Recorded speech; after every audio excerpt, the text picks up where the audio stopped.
Assalamu alaikum, fam. Hope you're doing well. So, this is a poem. Just some of it. Lines 1 through 13, 39, 54, 63, and 71. It is very potent. He was an engraver in London, and it is interesting because he was killed in action in World War I, and he is quite interesting. So let's read his poem here. It's called Dead Man's Dump. The plunging limbers over the shattered track, racketed with their rusty fright, stuck out like many crowns of thorns, and the rusty stakes like scepters old, to stay the flood of brutish men upon our brothers dear. So this is interesting, crowns and scepters, because both of those are symbols of authority, power, but then you hear this element of rust. So something that has been corroded, really brought down, doesn't really have the strength it once had. Racketed. So it's like there's just so much of that rust and the fright. And then again he mentions rust with rusty stakes. So rusty frights and rusty stakes. So the glory has been taken with using the word rusty, because usually a crown or a scepter is bright gold, bright silver, decorated with jewels, very polished. Yet he contrasts that with mentioning rust. The wheels lurched over sprawled dead, but pain them not, though their bones crunched. I really like that line because you can see the wheels as like crunching over the bodies and compressing them into the dirt. And the wheels point is that the tanks, things like that, machinery, the carts that gather the bodies, whichever wheels he's depicting here are significant. Where there's jeeps. I don't know if they had those type of jeeps then. I'd have to look at the geography. But yeah, I think they did. Yeah, some type of that. So just basically, it can be wagon wheels, machinery, all types of wheels, but they're going to be going on top of the bodies and compressing them into the ground. And it's weird because you can picture in your head like how he mentions pain them not. So they're not going to be like, oh. And usually if you were to watch that, you would think the driver would try to go around. He would try to, he might feel weird if you witnessed it. We'd probably like, ooh. It's not the same as in like roadkill. Even me, when I see roadkill, I try to get it out of the way so cars don't keep running over it. One time I saw a raccoon in the road, and I just couldn't keep staring at it as it got hit by cars over and over, and none of them swerved out of the way. I felt this sort of, why are you running over the raccoon? Why don't you just stop your car and like pull its tail? You have a plastic bag in your car, and like move it to the side. Let it have some dignity, And I called the Humane Society. Was it the Humane Society? I think. I forgot the name of the service because it was so long ago. But there's different services you call to clean up roadkill. So if I can feel that for a raccoon, imagine if you saw soldiers being treated in the same way, right? And this is a very tense fight. And he really did a great job at, making us imagine the crunching sound. Their shut mouths made no moan. So here again, pain them not, their shut mouths made no moan. So there's silence, but you hear the crunching of their bodies, not their vocal cords. They lie there huddled, friend and foeman, man born of man and born of woman. So what I got at that is born of man. It really just seems like masculinity. Like these men, they were hardened. They were ready to do what they had to do to get the job done, friend and foe. So both sides were like, this is a contest of wills. We are men, we will do what we want. And then born of woman, I take that part as in literal, right? As in they miss their mothers, these sons are dying, but also some who were maybe more cowardly, right? Who were more feminine. They probably didn't know how to reload very quickly. They kind of maybe urinated on themselves. They cried too much. They were not going like as driven and focused and alert. You can look at that in many ways, right? Naive maybe on what had to be done. And shells go crying over them from night till night and now. So here you see the shells are crying. So the shells you can hear like toot, toot, toot, toot, toot, toot, pss, pss, pss, pss, like all the different sounds. It sounds like a cry, right? Some weapons sound like that, especially if it's like there's a blast. Like I watched a lot of I love to watch a lot of the military streams where they demonstrate the equipment and the firing. And some of the machines, like, sound really like, whoa, that's interesting. The thunder, or when it goes past your ear really quickly, it makes this interesting sound. So the crying is a very unique sound aspect. So far, just within these few lines, he mentions crushing, sound, yet the corpses, no moans, their mouths are not going to make a sound. It's all sort of your ear doing the heavy work instead of the mouth in this poem. And from night till night and now. So even when he composes this, he puts us as a reader as fully present. We are listening to him, and he is lamenting how, like, this is a continuous movement of corpses piling up. It's, chaos. Both sides. Bodies dropping, right? And the artillery is shelling consistently, which shows you the level of anxiety that is in the air. It's really... And now, when you think back to the rusty lines, something often becomes rusty because of continual wearing down. So your mental state can feel a bit rusty if you're not... Or your soul, your happiness, your drive, right? It's like you have to keep yourself refined and brimming with glory when you're trying to stay in the field, clarity of mind. If you become clouded, rusty, well, you might be on the soil, right? So you can see a lot of different analogies and things we can imagine in our mind when we read these very somber words. The air is loud with death. The dark air spurts with fire. So here, the air is loud with death, and the shelling is going on. So the shelling is crying. The air is just permeating with this overwhelming sense of culling, right? The dark air spurts with fire. It's really quite fascinating because you can imagine the shellings of certain machinery has that type. And they most definitely would have had a sense of, hey, there's trenches being lit up and blasts going on.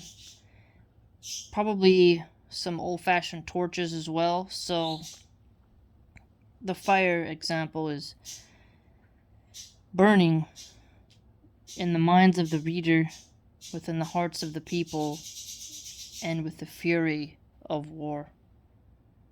The explosions ceaseless are. So again, see explosions, spurts with fire, from night till night and now. It's really letting us know that it's a flood of just constant, action. Timelessly now, some minute passed. Those dead strode time with vigorous life. So now, some minutes passed. So just previously, those soldiers were walking around quite vigorous. So meaning like they were awake. Go to the left, go to the right, go, go. And now they are, boom, corpses on the field getting crushed. Till the shrapnel called an end. So the shrapnel is, there are these pieces that come off of something that can kill you as well. So you can be targeted by this, the bullets themselves. But the explosions, they cause these shrapnel pieces to go out that can also penetrate your body through your fabric, depending on what kind of armor you have, where you are, and worse if it gets in your eyes. And it's very deep how he says, an end.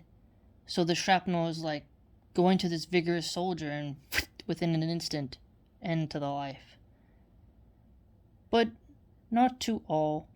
In bleeding pangs, some borne on stretchers dreamed of home, dear things, war-blotted from their hearts. So there, some are surviving, and they're really just bleeding out, and they want to get home, and it's just chaos. Maniac earth, howling and flying, your bow seared by the jagged fire, the iron love, the impetuous storm of savage love. So here you see iron love, savage love. Iron also, weaponry. And it's, iron brings upon this image of a blacksmith forging the flames, beating the iron, shaping it. It's a mineral that is essential for warfare, right? So it's no doubt that humans can love iron because it helps you defend, but the flip side, it also makes you leave offensive measures that are not always for the aim of justice, right? They can be used for malice. But the love of iron is something that we have, and savage love, certain people craving warfare. And craving the adrenaline rush. There's lots of ways you can look at it. Lots of ways. Dark earth, dark heavens, swinging in chemic smoke. So here you can picture it. This woo, woo, woo. Like, just tit for tat. He dies, the other one dies. It goes back and forth, and there's a grace to it. But there's the smoke of the explosions on the battlefield, right? The fire is bringing out. It's death is in the air, he mentioned, right? It's loud with death. So you get a very dark scene with spurts of fire. The shelling is continuous, right? There are corpses, and when he mentions your bowel, it's the center. It just seems like this is a dark place. Like, when you say you go into the bowels of something, you're going deep into its gut. And here you're seeing the gut, literally, guts on the soil, but you're also seeing guts in terms of people's motivations. Because when people say, do you have the gut for it? It's like you have to really dig into yourself and pressure on into that battlefield. So, the battle point is very, very potent. Seared by the jagged fire, the iron love, the impetuous storm of savage love, dark earth, dark heaven swinging in chemic smoke. What dead are born when you kiss each soundless soul? Here again, soundless soul. And then remember, their mouths are shut, made no moan. Again, you hear the sound having a different point here. With lightning and thunder from your mind heart, which man's self dug and his blind fingers loosed. Here is one not long dead. So here he mentions, remember earlier, some just minutes past, they were alive, they were striding by rigorously, and they're gone. And now he sees another one who, they're out as well.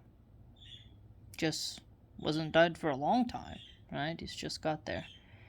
To reach the living word, the far wheels said, the blood days intelligence beating for light. So, blood days, someone who's like shell-shocked, right? Or just in the frenzy, right? Savage love. Blood days. Like, whoa, like they're in a euphoria in a sad yet way, and some are also just like, what's going on? Some are like, this is crazy, but I gotta follow through, right? And so their intelligence, their reasoning is like, okay, looking for the light is also, where's the way out? How do you survive? How do you get out of this darkness? Do I go behind this angle? Do I go behind this, building, this car? How do I get out? Where are the other ones located? You search for the light. The light is also, the wisdom of where do you go here? It's this sort of checkerboard of dark and light, and how do you get around it? It's quite interesting. Crying through the suspense of the far torturing wheels, swift for the end to break, or the wheels to break, cried as the tide of the world broke over his sight. So here again, tide, so the in, the out, right? The in, the out. What goes in must go out. It's this ebb and flow, right? So all those soldiers came in like a flood of tide, and those who will rescind, it gets thinner. Some will return to the sea, and some will stay on the shore, meaning their corpses, their bones, they will be piled up as sand does when the tide comes in, leveling out, the waves crushing them, right? The sight is interesting because you get to the light, so in order to see, you need some sense of light, either your eyes adjusting to the darkness, but you get some sense of sight, and also you need to stay out of the sight of the enemy, right? And you want to be able to spot the enemy. So it's really quite interesting because the fire is mainly the light source here. And sorry fam, my stomach's growling because I haven't eaten yet and I'm hungry, so forgive me. But again, the potency here of the feeling in the battlefield and him calling it maniac earth, right? Seared by the jagged fire. So the pains of like when you get burned, you're like, ooh, like it's like you remember it and you try to avoid it, but it's a pang that is intense. So there's shrapnel everywhere. There's people who were once just vigorously in it and now they're gone. Their hearts are blooded with war, and there's swiftness to end some of the breaks, and the wheel of life continues to break souls, and the wheels that are crushing over the bones of others are gathering them up and pressing onward, and some are huddled together, and some are separated, but that is the situation for them. So we can't really expect much less. But the dead man's dump. So you get a real sense of intensity, seriousness, somber. It's really interesting. So again, I hope you enjoyed that. And what do you think? What do you find great about it? I like this kind of poetry. I hate romantic, frilly, stupid poetry. I like this kind. I'm going to have to try to read, inshallah, more of Isaac Rosenberg because I truly love this sort of real poetry, not the frilly Renaissance strangeness that you don't get any lessons from. Okay, fam. Have a good day.